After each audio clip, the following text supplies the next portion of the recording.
Assalamualaikum warahmatullahi wabarakatuh. Hai, apa kabar kalian semua?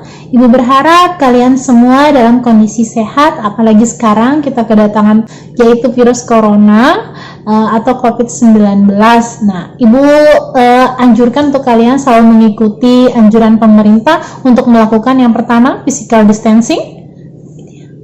Yang kemudian kalian harus melakukan cuci tangan dengan menggunakan sabun. Dan yang ketiga, pasti harus siap belajar di rumah. Oke, pada pertemuan sebelumnya kita telah mempelajari mengenai struktur dan fungsi organ pada sistem reproduksi. Kemudian kalian mempelajari mengenai proses pembentukan sperma dan pembentukan ovum yang kita kenal dengan nama gametogenesis. Nah, untuk video pembelajaran kali ini kalian akan belajar mengenai siklus menstruasi, kemudian fertilisasi dan gestasi, dan yang ketiga adalah kalian akan mempelajari penyakit-penyakit yang ada pada sistem reproduksi. Betapa pentingnya kita mempelajari mengenai sistem reproduksi karena harapannya adalah kalian mengetahui sejak dini mengenai reproduksi kalian. Ada beberapa pembahasan nanti yang khusus mempelajari tentang kehamilan, tentang menstruasi, mungkin agak sensitif untuk laki-laki, tapi yang harus kalian tahu bahwa ilmu ini sangat bermanfaat untuk kalian karena kalian dipersiapkan untuk menjadi seorang ayah.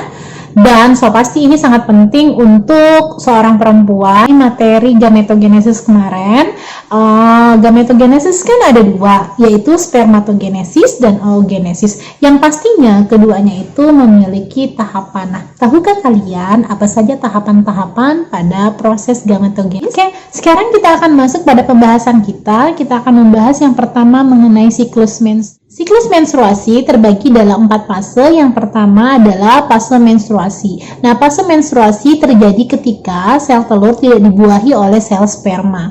Hal ini dengan kondisi corpus luteum akan menghentikan produksi dari hormon estrogen dan hormon progesteron sehingga nanti sel telur akan ikut meluruh. Meluruhnya sel telur akan disertai pada peluruhan dinding endometrium. Nah, endometrium nanti yang meluruh akan menyebabkan pendarahan pada vagina. Itu adalah fase yang pertama, yaitu fase menstruasi. Sekarang kita akan masuk pada fase yang kedua. Fase yang kedua adalah fase praovulasi atau disebut juga dengan fase folikel. Kalian sudah mengetahui pada bagian kepala kita, bagian otak kita memiliki yang namanya hipotalamus. Nah, hipotalamus di otak akan menghasilkan hormon gonadotropin yang akan merangsang pembentukan hormon follicle stimulating hormone atau FSH. Nah, FSH ini nanti akan merangsang apa? Dia akan merangsang oosit primer. Sebelumnya kalian telah mempelajarinya pada proses oogonium. Oosit primer nanti yang akan matang, kemudian nanti dia akan diselubungi. Diselubunginya namanya itu adalah folikel yang disebut dengan nama follicle the graft. Selain menghasilkan follicle the graft, maka di sini juga akan dihasilkan proses pembentukan hormon estrogen yang akan merangsang penebalan endometrium.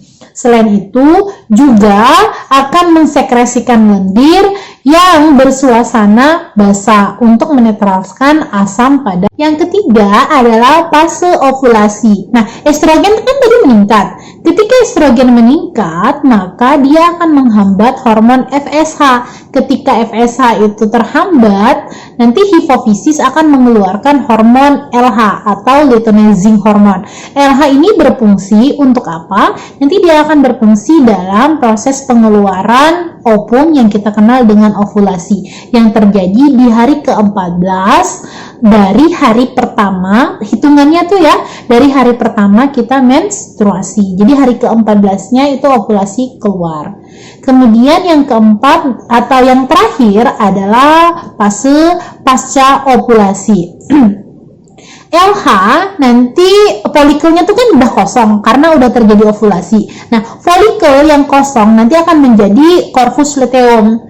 Kemudian Estrogen dan progesteron pada fase ini akan bekerja sama. Estrogennya balik melakukan penebalan dinding endometrium, kemudian progesteronnya nanti akan berfungsi untuk mensekresi lendir, kemudian akan berfungsi pada proses pembentukan kelenjar susu yang nanti akan digunakan ketika terjadi proses pembuahan atau proses fertilisasi. Nah, demikian tadi penjelasan singkat mengenai fase-fase pada siklus menstruasi. Nah, kira-kira dari penjelasan tadi ada nggak interaksi dari semua hormon? Jika ada, tolong dijelaskan. Lupa dibuat kesimpulan ya untuk materi hari ini.